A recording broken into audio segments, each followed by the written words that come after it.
علیکم۔ آج پیر ہے اکتوبر کی 16 تاریخ۔ پاکستان میں اس وقت شام کے 7، بھارت میں 7:30 اور یہاں ہمارے اسٹوڈیوز کی گھڑیوں میں صبح کے 10 بج رہے ہیں۔ وائس آف امریکہ واشنگٹن کی اردو سروس سے میں ہوں خالد حمید، خبروں کے ایک بلٹن کے ساتھ۔ صدر بائیڈن نے امریکہ کے نشریاتی ادارے CBS کے ساتھ ایک انٹرویو میں کہا ہے کہ حماس اور اس کے شدت پسند عناصر غزہ کے تمام لوگوں کی نمائندگی نہیں کرتے، اس لیے اسرائیل کی یہ غلطی ہوگی کہ وہ دوبارہ غزہ پر قابض ہو۔ جو بائیڈن نے انٹرویو میں مزید کہا کہ انتہا پسندوں کے خلاف کارروائی ایک ضروری اقدام ہے۔ خبر رساں ادارے ایسوسی ایٹڈ پریس کے مطابق امریکہ کے صدر اور ان کی انتظامیہ کے حکام نے اسرائیل کے غزہ پر حملوں اور اس میں عام شہریوں کی اموات پر تنقید سے گریز کیا۔ البتہ امریکہ نے اسرائیل، مصر اور دیگر اقوام پر زور دیا کہ متنازع علاقوں میں انسانی امداد پہنچانے کی اجازت دی جائے۔ جو بائیڈن نے انٹرویو میں مزید کہا کہ ان کو امید ہے کہ اسرائیل جنگ کے قوانین کے مطابق اقدامات کرے گا۔ اسرائیل کے وزیراعظم بنیامن نیتن یاہو نے کہا ہے کہ حماس کا خیال ہے کہ اسرائیل کو ختم کیا جا سکتا ہے، یہ ان کی خام خیالی ہے، بلکہ یہ اسرائیل ہے جو حماس کا خاتمہ کر دے گا۔ اسرائیلی وزیراعظم نے کہا کہ سیاسی اتحاد سے اسرائیلی قوم، دشمن اور دنیا کو واضح پیغام دے چکی ہے۔ اسرائیل کے تقریباً 3 لاکھ فوجی اہلکار، ٹینک اور دیگر جنگی ساز و سامان غزہ کی سرحد پر پہنچایا جا چکا ہے۔ اسرائیل کے غزہ پر زمینی حملے کے امکانات ظاہر کیے جا رہے ہیں، جبکہ حماس نے اسرائیل کے حملے کی صورت میں مقابلہ کرنے کا اعلان کیا ہے۔ امریکی وزیر خارجہ اینٹنی بلنکن پیر کو ایک ہفتے سے بھی کم عرصے میں دوسری مرتبہ عرب ممالک کے دورے کے بعد اسرائیل واپس آئے ہیں، جس کا مقصد لڑائی کے وسیع تر تنازع کو بڑھنے سے روکنا ہے۔ بلنکن اردن، سعودی عرب اور مصر سمیت خطے بھر کے رہنماؤں سے ملاقات کے بعد تل ابیب پہنچے ہیں۔ صدر جو بائیڈن بھی اسرائیل کے دورے پر غور کر رہے ہیں، تاہم ابھی کوئی منصوبہ طے نہیں ہوا ہے۔ ایران نے پیر کو کہا کہ حماس کا کہنا ہے کہ وہ غزہ پر فضائی حملے بند ہونے کی صورت میں اسرائیلی شہریوں کو رہا کرنے کے لیے تیار ہے۔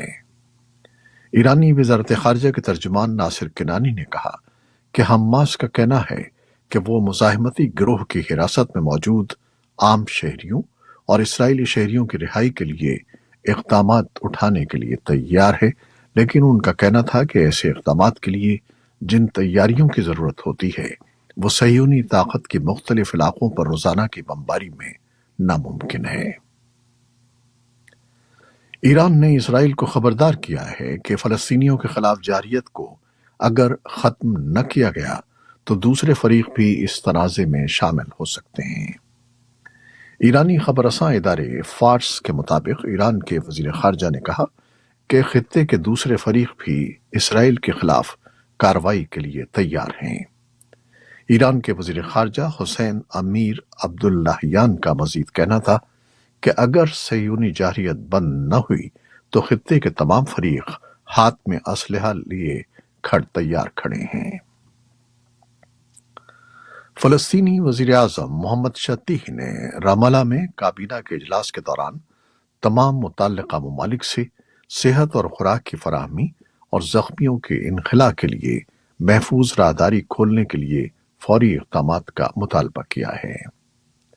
دوسری جانب عرب لیگ کے سربراہ سیکریٹری جنرل احمد عبدالغیث نے بغداد میں عرب وزرائے انصاف کے ساتھ ایک ملاقات کے دوران فوری طور پر فوجی کارروائیوں کے خاتمے اور آبادی تک امداد پہنچانے کے لیے محفوظ راہداریاں کھولنے کا مطالبہ کیا۔ غزہ کے لیے سامان سے لدا ایک امدادی قافلہ مصری شہر اسماعیلیہ کے مضافات میں انتظار کر رہا ہے۔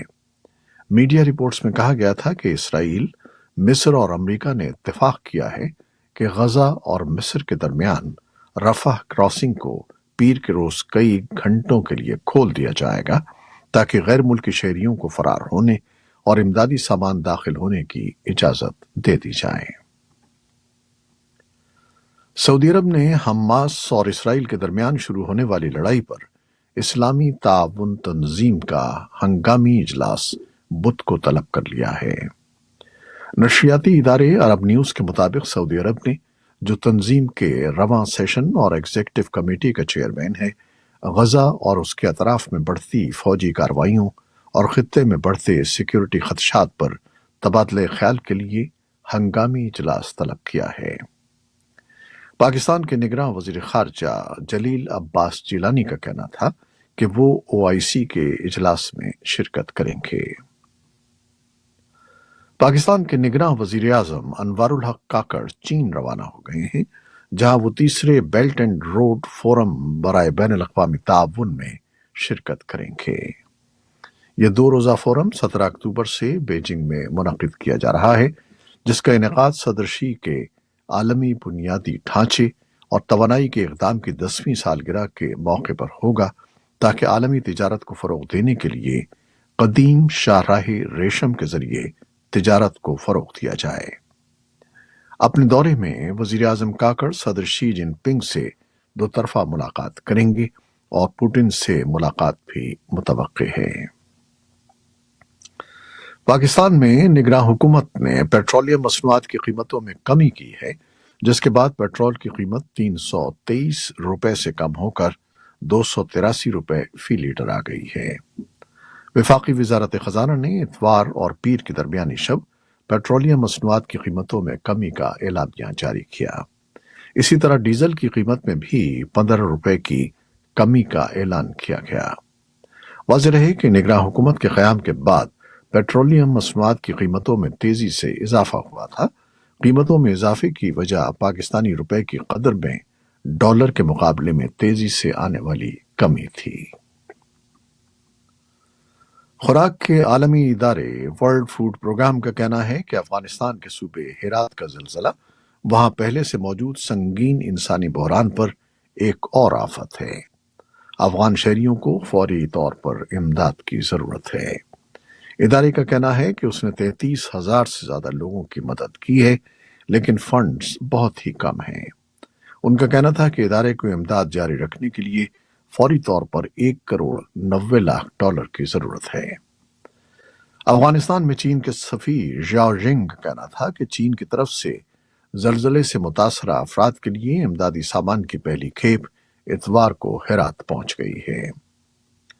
چینی حکومت نے ہنگامی بنیادوں پر دی جانے والی امداد کے لیے تقریباً $41 لاکھ دینے کا وعدہ کیا۔ علاوہ ازیں $2 لاکھ امریکی کی نقد امداد اور چین کی ریڈ کراس سوسائٹی کی جانب سے 5 لاکھ یوان مالیت کا سامان فراہم کیا گیا۔ اسی دوران ہرات میں طالبان حکام نے اطلاع دی کہ متحدہ عرب امارات نے ہرات میں مریضوں اور زخمیوں کے لیے ایک موبائل ہسپتال قائم کیا ہے۔ امریکی ریاست الینوائے میں ایک 71 سالہ سفید فام شخص کو مسلمان بچے کے قتل کے شبے میں گرفتار کر لیا گیا ہے۔ اس حملے میں بچے کی والدہ شدید زخمی ہوئیں۔ ملزم پر الزام ہے کہ اس نے ماں بیٹے پر ان کے مذہب اور اسرائیل حماس جنگ کی وجہ سے حملہ کیا ہے۔ ملزم فی الوقت پولیس کی تحویل میں ہے اور جلد ہی عدالت کے سامنے پیش کر دیا جائے گا۔ اس پر قتل کے الزامات عائد کیے گئے ہیں۔ حکام نے زخمی والدہ اور ان کے بیٹے کے نام ابھی تک پوشیدہ رکھے ہیں۔ امریکہ کی مسلم سول لبرٹیز آرگنائزیشن نے اس جرم کو ڈراؤنے خواب سے تعبیر کیا ہے۔ یہ تھیں وہ خبریں جو فیس بک لائیو پر ہم نے آپ کے لیے پیش کی۔ ہماری ویب سائٹ، یوٹیوب اور پوڈ کاسٹ پر یہ بلیٹن آپ کے لیے پوسٹ کر دیا جاتا ہے۔ آپ ہمارے بلیٹن کو شیئر کرتے ہیں اور اپنے کمنٹس میں اپنی محبتوں کا اظہار کرتے ہیں، جس کے لیے ہم آپ کے بے حد ممنون ہیں۔ اپنی ان کاوشوں کو جاری رکھیے گا۔ نیوز پروڈیوسر عائزہ عرفان اور نیوز ایڈیٹر ندیم یعقوب کے ساتھ خالد حمید کو اب اجازت دیجیے گا۔ اللہ حافظ۔